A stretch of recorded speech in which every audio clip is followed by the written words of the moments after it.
Welcome to the Industrial Automation and Process Control Insider Interview.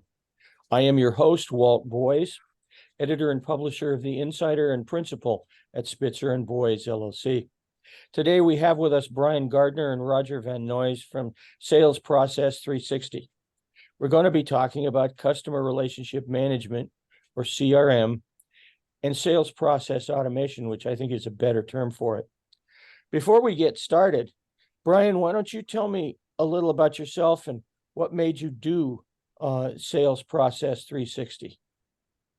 Yeah, no problem. First off, Walt, thanks for the time here. Exciting to be with you. So, let me first say that I guess my roots and my background is in the industrial automation, process control, and instrumentation world.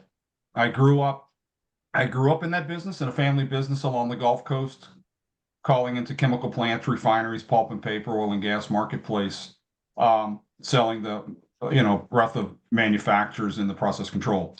So anyway, long story short, and I agree with your statement about sales process management. CRM is kind of a three-letter word that means things to different people. Where my head is on that is CRM is where my focus is that CRM is around improving the sales process in your company and letting you keep track of what's going on and better manage that both internally and externally with your customers, both internal customers and external customers. So my background though was in that world. I'm a believer in sales process. And I go back 25 years now in that and created actually a CRM before CRM was CRM. It was actually the acronym, we love three-letter acronyms. The acronym was SFA, Salesforce Automation, was the acronym before CRM. And so I'm a big believer in sales process. So back in the business that I was in, as the VP of sales, we put in place databases to manage leads and opportunities and projects and customer and competition. And so SFA software was out there, and I said, hey, there's a better way to do this, and let's look at an SFA. So long story short, actually built an SFA/CRM solution back in the 1998, 99, built a system to do just that, manage the sales process, just what you said a second ago, manage the sales process. Again, compressing the story, got it up and running in our business, doing lead management, opportunity management, project pursuit, quote management, competition analysis, and left the business and started a CRM company. I left that business, sold that business about 8 years ago, and now strictly doing consulting to industrial companies on how to leverage CRM and get the ROI out of CRM. So I get asked a lot, Walt, do you miss being in the business of industrial sales, right? And my reply always is, I never left it. I'm just coming at it from a different angle. I know the feeling. So what I'm trying to do is I'm trying to take best practices that I've learned over the years and working with other clients in the industrial market and helping companies ultimately create a competitive edge using data and using CRM to help them grow their business and get our ROI out of it. So hopefully that's again compressed a little bit, maybe a little long-winded, but that's what got me here. So Roger, how did you get here? Yeah, so I guess I retired back in about 11 years ago or so. I left Yokogawa, and I took a job at HEMA for safety, and that was important to me. That was one of the high growth areas in the industrial automation sector, and after crawling along at the 2-3% growth that big automation companies like Yokogawa could only provide, it was fun to get into something a little more dynamic and important around safety. So, but I ran that for a while and retired. And recently, about 8 months ago, Brian gave me a shout, and he said he was looking for some help to help grow this idea that he had with CRM, and it was fantastic. So I don't know, I came on with him, and now I'm still working part-time, but I'm working for Brian, and we're trying to get this message out around CRM and increasing ROI of existing CRM. So to be clear, Brian is not a CRM company. He's a consultant around CRM, and I'm helping him along. Cool. I think we'll talk some more about that. Now let's get into the nitty gritty. Most implementations of sales process automation fail. Sometimes they fail spectacularly. I've been involved with a couple of those. I remember when I was a field salesman, most of my sales call reports were absolute fiction. I only wrote them when my boss made me, and when he cut off my expense account until I did them too. And I thought they were useless make work. As a sales manager, later in my career, I got exposed to Clete Gilson at Gilson Engineering in Pittsburgh, who figured out a way to solve the problem, at least for his team. He had his field people dictate call reports that consisted of name of the customer, product discussed, and time spent in front of the customer on their way to the next call. He said he could run his business on those three numbers. That seemed to work, but with the increasing difficulty of making in-person sales calls, I wonder how well that system would work now. So guys, what should a good sales process automation system do? How do you spot one that's working, and how do you make one work that isn't? I'll take that one first, Walt, maybe. Go ahead. First off, I've seen what you just described, and I still see it. Some of the things that how I approach this with a company. First off, there has to be a desire and a need from the company to say, hey, we want to change. People hate change, companies hate change. Yep. One of the things I really focus on first with companies when I get engaged with them from the coaching and consulting side of how to take this to the next level, CRM to the next level. Either you're on an existing system and you're not getting the value out of it, or you're looking at starting this journey. One of the things I'm a believer in is we have to understand where we are right now. Where are we right now as a company, and where do we want to go? So I've been conducting these audits or assessments within a company, which is at the end of the day, they're part of the process, and we get the key stakeholders. That's another thing that's very important, is to get the key stakeholders from every role in the company or department in the company.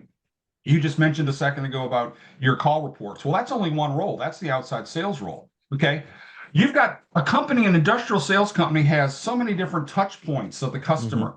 Okay. From service to outside sales to inside sales to marketing to product specialist, right? In this world, right? And so I think you need to approach a CRM as a team solution that takes all of those touch points and leverages those touch points that can be used in a company. I always say, if a company looks at CRM as nothing more than a call log or a call log or a Rolodex, you're not going to have the success that you're looking for. It has to always start and be focused on the team concept of everyone on the company that is touching customers, both external customers, which are obviously the Shells and the Dows of the world and Exxons, but also the internal customers. An outside salesperson, my internal customers, my inside sales, or my marketing department, or services. So all the roles. So you must approach CRM as a not only an outward customer relationship management, but an internal customer relationship management to share and leverage information. And I see a lot of companies, they don't approach CRM like that. They look at it one-dimensional from the outside perspective of logging your call reports and logging your pipeline funnel, your funnel on an Excel sheet, right? So I'll stop there. Questions on that. But again, my keys for success for adoption are getting the stakeholders from every role involved, assessing and doing an audit of where you are now and where do you want to go, building a roadmap, and positioning this as a team solution that shares and leverages information that you can grow your business with that intel. Does that make sense, or comments on that? Oh yeah, that makes perfect sense. You've written a book about this and a number of things, and you're now doing this as a consultant rather than as a CRM provider. Consultants have a tendency to being listened to while they're on the plant site or in the office. And then when you leave, stuff falls apart again. How do you deal with that? Especially since it seems to me that it's very, very hard to get people to want to do an extra step or 2 or 3 extra steps in their work. Okay. So a couple things you said there that I guess came to mind here. First off, I'll start with the extra steps since that was the last thing you said. Something I look for when I go in and work with a company is, in most cases, Walt, it's not extra work. It's doing work differently that you're already doing. Okay.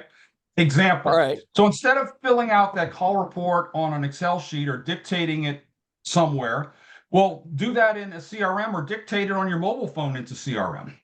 Instead of filling out that quote log on wherever, do it in CRM. So the more thing, or instead of that email you're getting in Outlook, go ahead and click a button and send it right to CRM automatically so it can be shared and leveraged. So take a look at what you're doing now and different ways you're doing it. And can that be done? The same thing you're doing, but do it in one system. So you now have one source of the truth that can be shared and leveraged. Right now, companies have what I call islands or silos of data. Right. People's heads, notebooks, cell phones, something on your hard drive that can't be shared and leveraged. Okay, so that's how I approach that with regards to doing more work. In most cases, it's doing the same work but in one spot. And then the next thing you said was what a key for getting over this hurdle, or when the consultant leaves or whatever, they revert back to what I've always been doing, right? It's so important. And a phrase that I've been using and a concept I've been using is companies must have a CEO for CRM. A CEO for CRM. And what do I mean by that is I mean that there needs to be someone in the sales management side. That's another thing I'm a believer in. CRM is a technology. It should not be driven by the technology department in your company. They should support it. They need to be on the CRM bus, as I call it. But the CEO for CRM, who's driving the CRM initiative, needs to be in sales management, in my opinion. And that CEO needs to have direct support from the real CEO. That no question. The CEO needs to bless the CEO for CRM. There needs to be a change in the culture, which is tough, right? Change in the culture of the company, and they need to position this as this is why we're doing this, not just how we're going to do it. Why are we doing this? Here's another thing I try to paint the picture of. Think about this. Most companies, when I go in and do an audit or an assessment, we audit the whole process, the whole process. And that process also includes the quote and order management and back end of the business. Most companies have processes and procedures and visibility at the back end of their business. The quotes of some sort, the orders, the accounts payable, all of that, right? What companies don't have is processes and procedures in most cases for the front end of their business. Right. And that's where CRM plays, right? So if we just put processes and procedures at the front end of our business as a team, how much better are we going to be as a team? How much better are we going to be able to support the customers, both internal and external? Does that make sense? Well, yeah, of course it does. My question is still, how do you sell since I spent most of my sales career as an outside salesman and then as a sales manager, I had a hell of a time selling the former me on the fact that I had to do this stuff because it was easier for me to keep it in my head. And I know an awful lot of salespeople who do it that way because it's easy. Get it? How do you, as a consultant, change the culture? Okay, great question. And it's hard. It's not easy. Let me just say that. It's not easy. Culture is hard to change, right? So, but if you position it from the beginning and you constantly reinforce that this is a team solution. So, you take the outside salesperson, and if they feel like all they're doing is giving or feeding the system and not getting fed, right? If they're feeding the system and not getting fed, then yeah, they're going to say, why am I doing this? Okay. So it must be positioned as a system that's not only going to take input from the inside, but it's going to give information to the outside salespeople. What do I mean by that? Inside sales is going to be required to be on the CRM and start logging their key emails and their key conversations with their key customers for which the outside sales can benefit from. We're going to look at doing integration. We're going to look at doing integration to take the quotes and orders that are in the ERP system and bring them to the CRM system. So now the outside sales has visibility of that at their fingertips versus a once a month report that they get via Excel that's out of sight, out of mind. Okay. We're going to look at bringing in this. We're going to look at bringing in the service people's call service ticket stuff that an outside salesperson now can have visibility before they walk into the Dow instrument shop. They know that the service person was out there last week and they're not going to walk into a hornet's nest. Okay. So you must position this as everyone in the company, all the team, all the roles and departments are getting valuable information from this data and information that resides right now in people's heads or on notebooks or buried in an Outlook email somewhere. So, okay, go ahead, Roger. I was just going to say it's about adoption rate, right, of the individuals populating the system. And that's where it's been disappointingly low for most CRM users, right? We've done some studies that would suggest that 80% of the people are not getting full adoption. They're not getting satisfaction from the CRM. And Brian, I think he hits the nail on the head. If you don't bring that information in, you can't provide all that value back out to the guys. And if they're not getting the value out, it'll die. The system will die. And it's about the salespeople getting the parsement of the data that they need to support these team selling models that Brian was talking about. That's what's so unique about his approach is he gets everybody involved, the right stakeholders involved, and he finds out the data that they want, and he puts the processes and procedures in place in order for that to happen. He refers to it as the plumbing, right? Okay. Now, I got to ask, what kind of metrics do you have that tell you that the implementation is successful? Great question. Great question. I actually just got off of a monthly call with a client where we do that every month. And it starts with this, I believe. It starts with, I say that in an implementation, there needs to be, you must set the expectations by role of what the requirements are to do in CRM. So I talk about the expectations by role. You set that, logging your call visits, logging opportunities, managing projects, doing competition analysis at target accounts, whatever those are. Then you must train on the how to do that in CRM, but more importantly, the why. You constantly have to reinforce the why, Walt. Why are we doing this? And remind everyone why we're doing this, the big picture, right? And then the last step there is you must monitor the expectations. That's where you're going to monitor the adoption rate, right? So what I do is I put together matrix and KPIs that take those expectations that we set out, and we now can start monitoring those expectations via metrics and KPI. So if an example of that is, let's say as a company, we're going to say we're going to have one source of the truth for contacts. We're not going to have contacts in all the your different folders or your different outlooks. We want one central contact database for the whole company so we can share and leverage it, not only for us, but for the marketing team and for the inside team. Well, let's put a matrix on that. How are we doing? Is that growing? Are we increasing that? Then another matrix might be, we want to log key touch points to target accounts or 80/20 or overserve. Working with a client right now that's big in the 80/20 and overserve target account management. Let's put matrix. Let's put exception reports on that. If we've got an account that we say we need to touch because they're a key account, CRM can put in place metrics or dashboards or information to be able to give visibility of that, so it's not out of sight, out of mind. Maybe we want to put in place a system that we want to make sure quotes go out with a margin no less than 28% or 30% margin. We can put exception reports on that using the data. So you got to have the metrics to do that, and you must monitor those. And in this case, this company that I'm working right now, we have monthly meetings with all the stakeholders, and we scorecard this. We scorecard this so we know where we are. We can then train and coach to it. Every CEO I've ever met wants to know, is this going to make me money? Yep. Is there a clear metric that compares sales process improvement to increased income? I actually, one of the components to the audit / assessment program that I do with a company is I have an ROI calculator that they're part of the process. So I built an ROI calculator with about, 5 or so key areas that we kind of think put numbers on. And I have them answer those, Walt. I have them answer those within their company. Things like the simple thing like, what does it cost you when you lose a sales rep and you have no information, the tribal knowledge goes out the front door? What does that Probably cost to you? your competitor.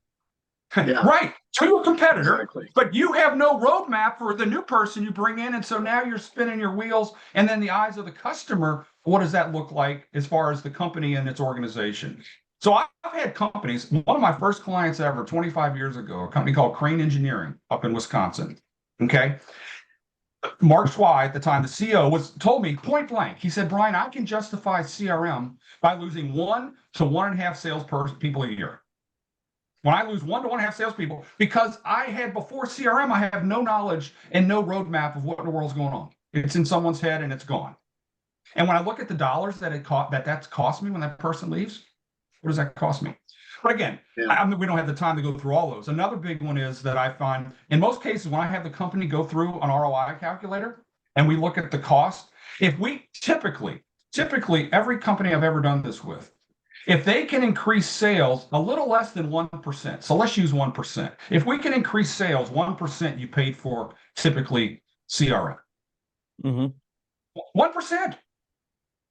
Pretty good. And so look at quote follow-up, target account management, getting more wallet share within an account because you've got a plan, because you do initiative management down at the white space on an account, because you can see that and you can manage that. There's ROI, I believe, all over this. The question is, where are your gaps as a company? And we need to go through, you need to understand that as a company, right? And let's put processes in place to shore up those gaps. Good. We're about to the end of this, I think. What's the most important takeaway that people should get from this conversation? You want me to take that first, or you want Roger? Yeah, there's Either help one. out there. You both get to go. No, Brian, go ahead. The main takeaway here, first off, I tell companies all the time, don't do this. Don't go down this CRM journey unless you're truly ready to make some change. It's not easy. I mean, I'm not going to sit here and sugarcoat this, Walt. It's not easy. You're changing culture. You're changing processes. So it's not easy. But when you do make the decision as a company to make this change, go into it, let's make it happen. But you got to get key stakeholders involved. The CEO, not the CEO for CRM, the CEO of the company needs to be the ultimate sponsor for this, but he needs to assemble, or that CEO, they need to assemble, he or he need to assemble the key stakeholders from all the different roles and get everyone in a room and all agree that, hey, this is what we're going to do as a team. As a team, it needs to be approached, not just an individual outside salesperson CRM. It needs to be a team CRM. Yeah, so, I think also needs to be said is it's a journey, right? It's not a destination, and you need to start up front with the full visibility of the goals you want to achieve as a company, and then go there in a phase by phased approach. Yep. To you get there, right? You're not going to get there all in one step. It's too much cultural change, but you can get there and you can make it better, with these steps. So with that, Walt, something I say all the time, and a great point, Roger, very good point. I say all the time, I use the one hand. I show up the one hand. I say, look at CRM as in phases. I'm a big believer in phases. And I say, don't do no more than 5 things per phase, typically 3, but no more than 5 that you want to do within the company to achieve and shore up the gaps in your processes, sales processes. And start slow and grow, so you do these in phases. You don't overwhelm the team, because I see a lot of companies out there try to throw a lot in CRM at the team and they get overwhelmed. So start with phases, one hand rule, no more than 5, and monitor those expectations and make sure you move forward. And don't go to the next phase until you're finished or you feel confident that you can check the phases for phase 1 that you've done. Great. I really appreciate both of you being here. This has been the Insider Interview. with Brian Gardner and Roger VanNuis from salesprocess360.com. Like, share, and tell me what you thought. Thank you very much, guys. I really appreciate you being here. Okay, thanks, Walt. Walt. Thanks for having us. Thank you, Walt.